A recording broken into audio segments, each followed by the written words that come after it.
एक नहीं 5 लड़कों के साथ गई। सुन मेरी बात, इट्स हर चॉइस। मर्द में है क्या है मर्द के पास? रात गई बात गई। औरत का चक्कर बाबू भैया, औरत का चक्कर।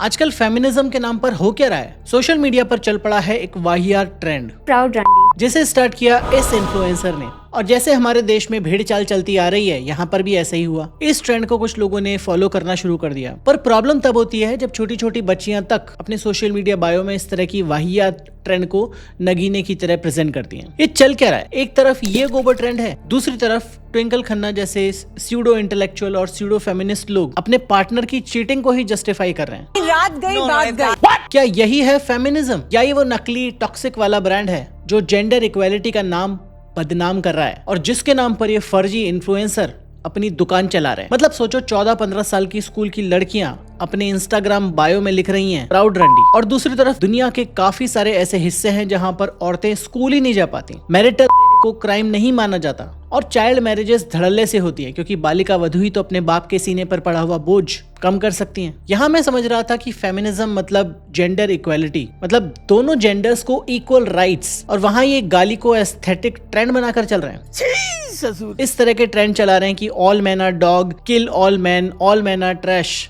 अब आप ही बताओ कि ये फेमिनिज्म है या सोशल मीडिया का सर्कस? और सबसे प्रॉब्लमेटिक बात जिसकी वजह से वीडियो बनाने की जरूरत पड़ी कि इस तरह के जो खतरनाक ट्रेंड हैं, छोटे छोटे बच्चों के दिमाग में इस तरह के बीज बो रहे हैं जिन्हें फेमिनिज्म का मतलब यानी असली नकली में कोई फर्क नहीं पता। जिस हैशटैग को ये अपने सर पर ताज की तरह पहन रहे हैं, यानी एक सेक्स वर्कर की जिंदगी किस नर्क से गुजरती है, उसको क्या क्या यातनाएं झेलनी पड़ती हैं, इन्हें सबका कोई अंदाजा ही नहीं होगा। बस सोशल मीडिया मॉमी ने बोला कि ये हैशटैग लगाने का तो लगाने का। बचपन में हमारे पेरेंट्स बोलते थे, क्या तेरा दोस्त कुएं में कूदेगा तो तू भी कूदेगा। ये अंधभक्ति का वही प्रो मैक्स वर्जन है। और भक्ति कर भी रहे हो तो किसकी? पर साथ ही साथ ये देखकर अच्छा लगा कि बहुत सारे सेन लोग भी हैं, जिनमें बहुत सारी लड़कियां भी हैं जो इस वाहियात ट्रेंड को सिरे से खारिज कर रही हैं, इस ट्रेंड को, इस तरह की सोच को राइटली कॉल आउट कर रही हैं। फेमिनिज्म के नाम पे आप जो ये भसूड़ी फैला रहे हो ना, ऐसी हरकतें आप करते हो और फिर आप एक्सपेक्ट करते हो कि लड़के आपको रिस्पेक्ट करें। लड़के छोड़ो, लड़कियां भी आपको रिस्पेक्ट नहीं करेंगी। मतलब भाई पहले जमाने में क्या होता था फेमिनिज्म की, ठीक है हमें पढ़ा दो, हमें जॉब चाहिए, हमें इक्वल राइट्स चाहिए, अब इक्वल अपॉर्चुनिटीज चाहिए। नाउ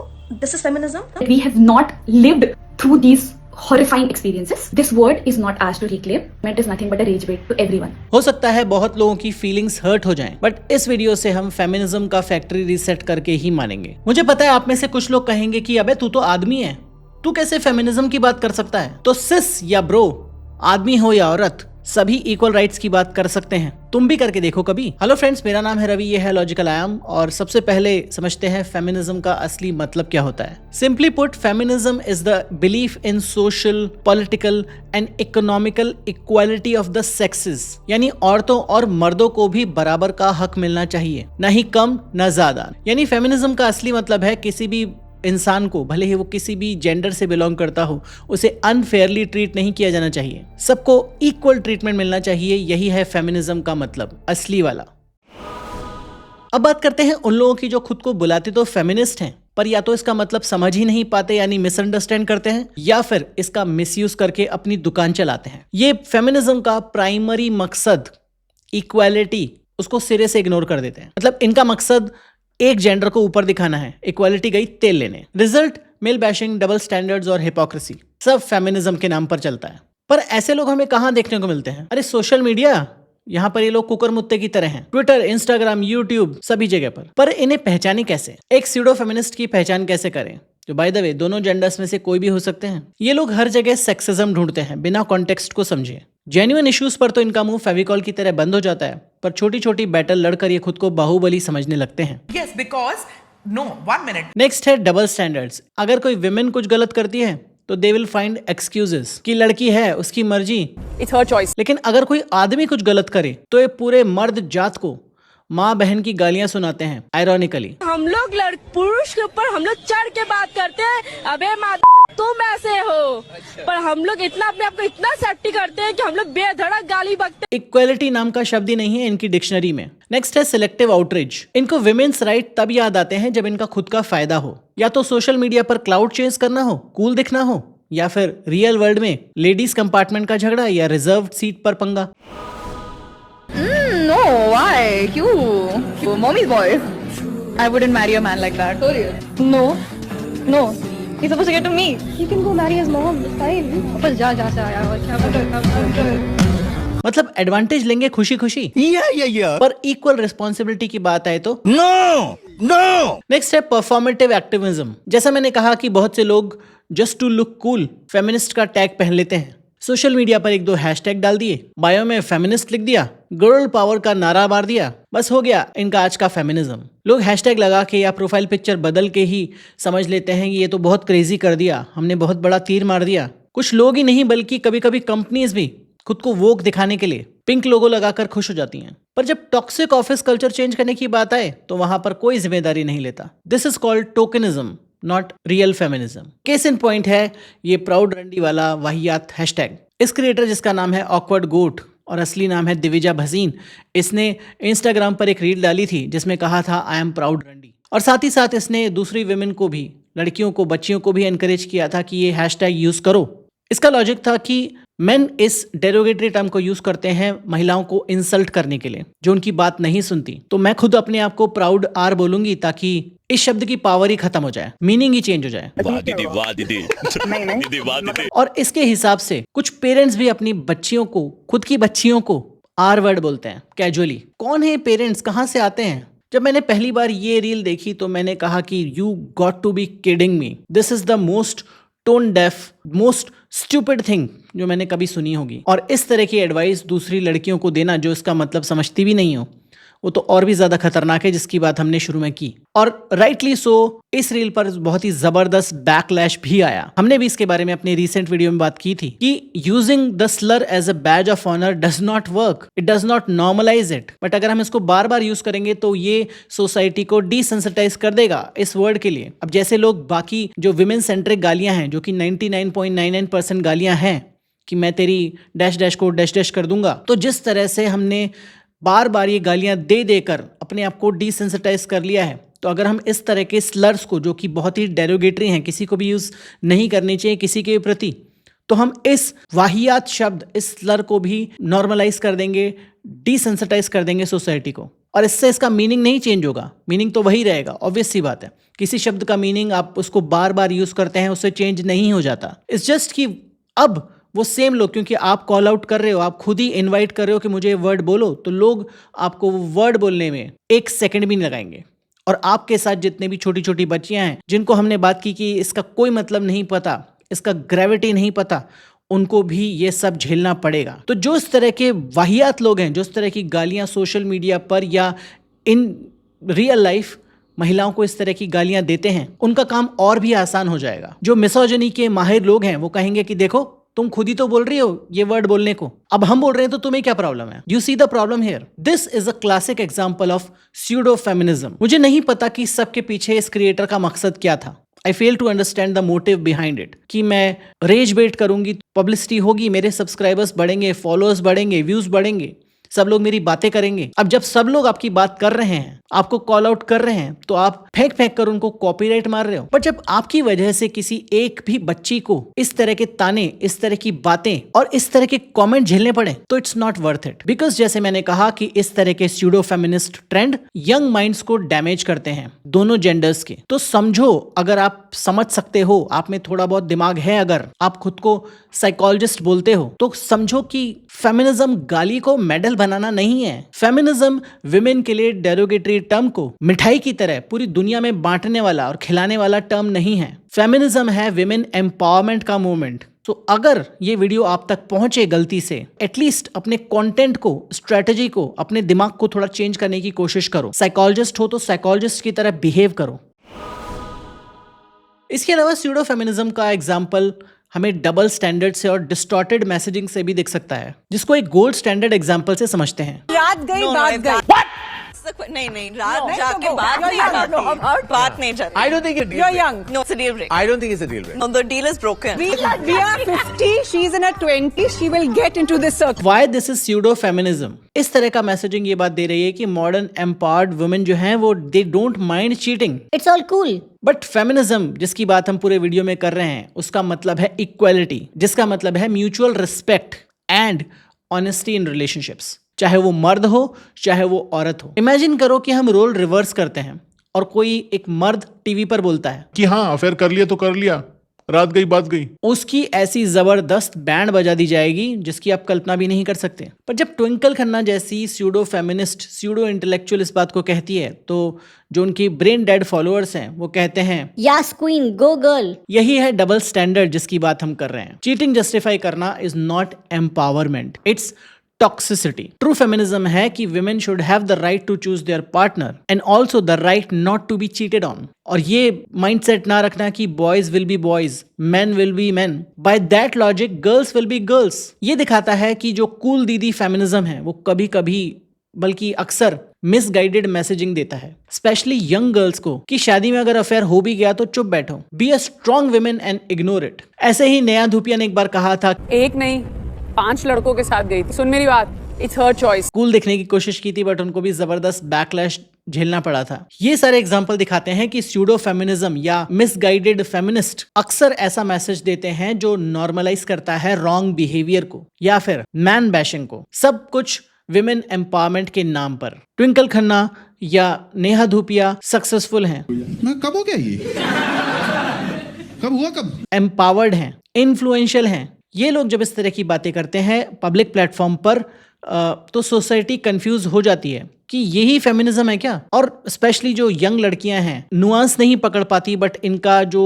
टॉक्सिक वन लाइनर्स पकड़ लेती हैं कि हाँ it's women's choice even if she cheats, और successful women do not mind their hubby sleeping around, so maybe I should tolerate that crap too। नहीं बहना नहीं प्लीज। इसीलिए बहुत ज्यादा इंपॉर्टेंट है इस तरह के स्यूडो फेमिनिस्ट को कॉल आउट करना ताकि असली मैसेज ओवर शैडो ना हो जाए। You get my point now.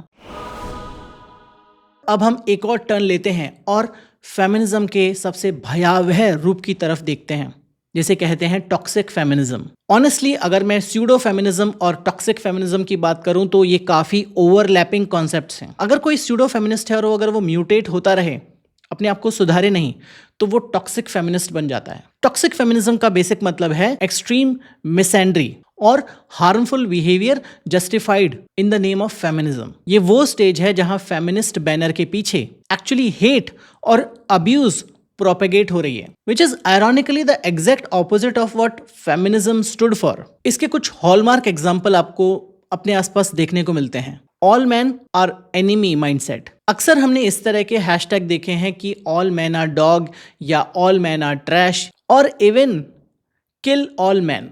इनके हिसाब से हर मर्द दुश्मन है, चाहे उसने कुछ गलत किया हो या ना किया हो। ये इस तरह के लोग हैं जो हर प्रॉब्लम के लिए पेट्रियार्की या मेल प्रिविलेज को ब्लेम करते हैं। अगर विमेन के साथ कहीं पर भी कुछ भी गलत हो रहा है, अगर किसी महिला का खराब दिन भी जा रहा है, तो इट्स द मेन और पेट्रियार्की हैज डन समथिंग। अब इनको कैसे पहचाने? इनको पहचाना और भी ज्यादा आसान है। जब आप इस तरह के लोगों को देखोगे तो सबसे पहला ट्रेट आपको देखने को मिलेगा, no acknowledgement of any men issues.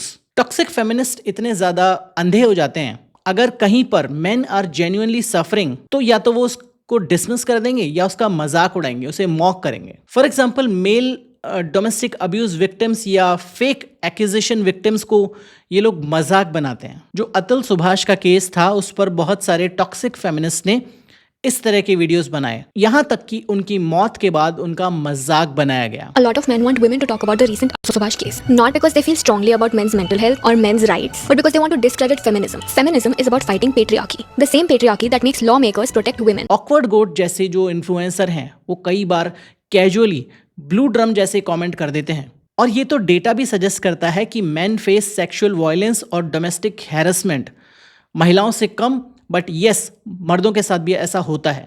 True feminism acknowledge की पेट्रियार्की का नुकसान कभी कभी खुद मर्दों को भी होता है। Pressure to be the soles breadwinner of the family, या फिर नॉट शोइंग इमोशन कि मर्द रोते नहीं, मर्द को दर्द नहीं होता, एक्सेट्रा एक्सेट्रा, इस तरह की बकवास बातें। टॉक्सिक फेमिनिस्ट जो होंगे वो आपको बोलते हुए दिखेंगे कि men have no issues, stop hijacking our moment, essentially lack of basic compassion। इसके अलावा आपको दिखेगा फेमिनिस्ट सिर्फ नाम का बट बिहेवियर में बुली। अक्सर टॉक्सिक फेमिनिस्ट खुद घटिया टैक्टिक्स यूज करते हैं। ऑनलाइन मॉब्स बनाकर अपने से अलग व्यू रखने वाले या उनसे डिसएग्री करने वाले को या तो मास लेवल पर ट्रोल करते हैं या उसे कैंसिल करवा देते हैं, चाहे वो औरत हो या मर्द हो। Case in point again awkward goat, जिसने उन सारे क्रिएटर्स को जो उनसे रिस्पेक्टफुली डिसएग्री कर रहे थे, व्यू पॉइंट दे रहे थे, उन सबको भर भर कर कॉपीराइट पे कॉपीराइट फेंक दिए, यहां तक कि उनका चैनल बंद होने तक की नौबत आ गई। और इन सब की जो ट्रोल आर्मी होती है वो उन सब क्रिएटर्स के वीडियो में जाकर इस तरह के मास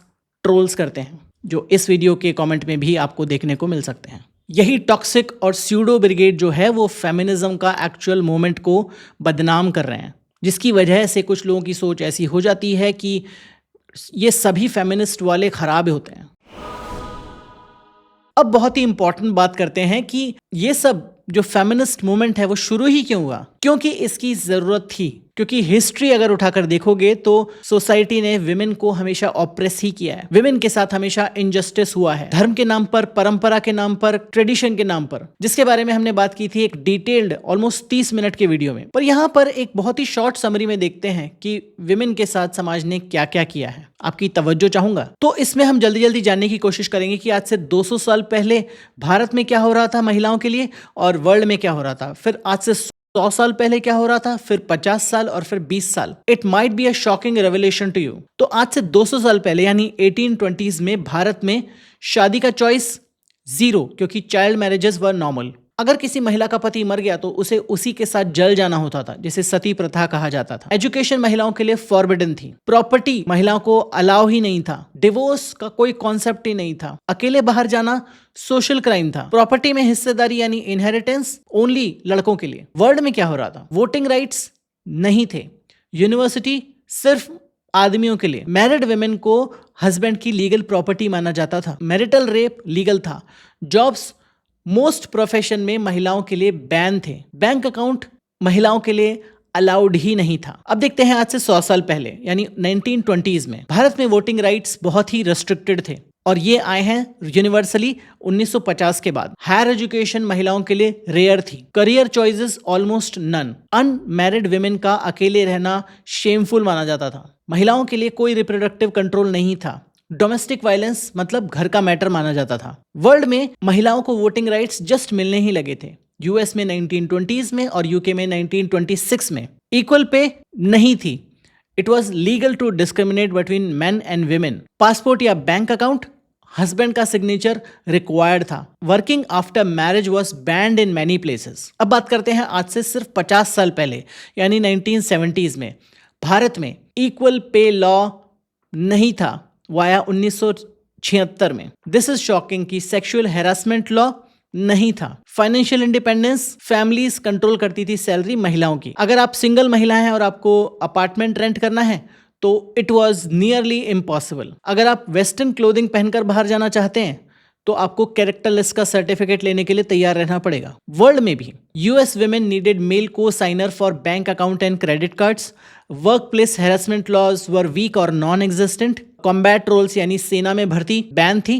marital rape is still legal in many western countries. Would you believe that? अब बात करते हैं आज से 20 साल पहले यानी 2000s की। भारत में डोमेस्टिक वायलेंस एक्ट नहीं था, वो आया 2005 में। वर्क प्लेस हैरेसमेंट लॉ आया 2013 में।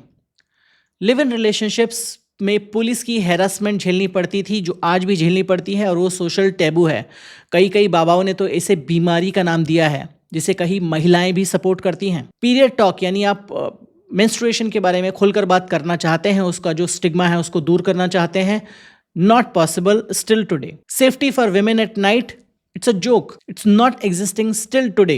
वर्ल्ड में marital rape criminalisation still recent in many nations और अभी तक मैरिटल रेप का कोई नाम ही नहीं है दूसरे कंट्रीज में। Combat roles for women open only after 2013 और 2016 और ऑनलाइन हैरेसमेंट प्रोटेक्शन ऑलमोस्ट 0 2010 के पहले। तो आप समझ रहे हैं कि विमेन को इक्वल राइट्स के लिए कितना ज्यादा स्ट्रगल करना पड़ा। आज जो चीजें हम नॉर्मल समझते हैं, school, college, job, jeans, bank account, dating, divorce, travelling alone या इवन वोटिंग, ये सब आज से 20, 50, 100 या 200 साल पहले या तो इलीगल था, इमोरल था या इम्पॉसिबल था। आज की जो लड़कियां इंस्टाग्राम पर #proudrandi लिख रही हैं, उनके जैसी लड़कियों को आज से 200 साल पहले तक अपने पति के साथ जल जाना होता था। उनके पास चॉइस नहीं थी। आज से 100 साल पहले उन्हें वोट देने का अधिकार नहीं था। आज से 50 साल पहले उनको इक्वल पे नहीं मिलता था। उनको बहुत ही डिस्क्रिमिनेशन का सामना करना पड़ता था।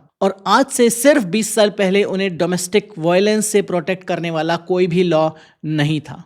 सिर्फ 20 साल पहले। This is why feminism started and this is why we need true feminism, not for hashtag, not for clout, but for equal rights, for survival. True feminism का मकसद हमेशा से था कि विमेन को वो बेसिक राइट मिले जिसे वो डिजर्व करती हैं, और सोसाइटी ने जो भी अनफेयर प्रैक्टिसेस किए हैं, जो भी ऑपरेशन किया है महिलाओं के खिलाफ, उसे खत्म किया जाए। यानी वोटिंग का हक मिले, नौकरी मिले, बराबर की पे मिले, डोमेस्टिक वायलेंस, सेक्सुअल हैरेसमेंट के खिलाफ कानून बने, विमेन को अपनी बॉडी, अपनी लाइफ के जो भी डिसीजन है उसे लेने की छूट मिले। और इन सब के पीछे सिंपल सा बेसिक सा रीजन था, इक्वालिटी और जस्टिस। और आप कहोगे कि फेमिनिज्म तो सिर्फ औरतों के लिए है, तो नहीं, फेमिनिज्म मूवमेंट का असली फायदा पूरी सोसाइटी को मिला है, सिर्फ महिलाओं को नहीं। जब आप आधी आबादी को एम्पावर करोगे, एजुकेट करोगे, अवेयर करोगे, उनके लिए प्रोटेक्टिव लॉज बनाओगे, तो उससे आपका देश आगे बढ़ेगा, समाज आगे बढ़ेगा। इमेजिन करो आज फेमिनिज्म नहीं होता,